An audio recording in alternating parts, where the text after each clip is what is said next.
Hi guys, in this video I'll show you how to fix Roblox white screen issue when joining the game.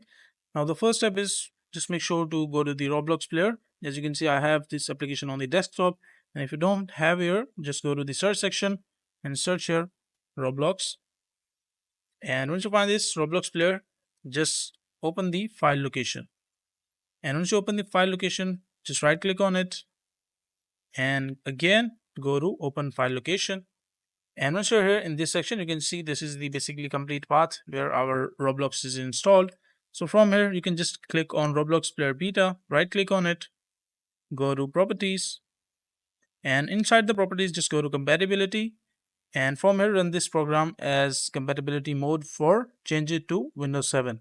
And once you change it to Windows 7, and from here, just click on Change Settings for all users and again change it from here to Windows 7 and run this program as an administrator and disable full screen optimization. Make sure to tick both of these options, click on apply, apply, and OK.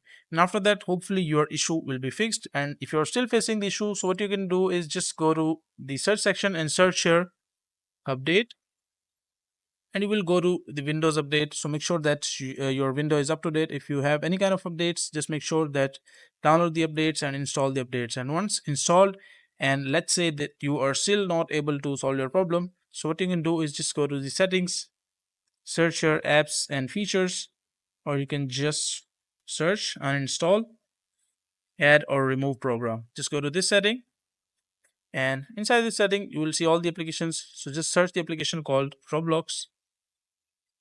And once you find the application Roblox, or like all the application that are found, like either it is Roblox player for like any other player, let's say Roblox Studio, like this one. So make sure to uninstall everything. And once uninstalled, what you can do is just go to the Google and download again the latest version of Roblox player and reinstall it into your laptop or PC. And after that, hopefully your issue will be fixed. So make sure to like the video and subscribe the channel if you find this video useful.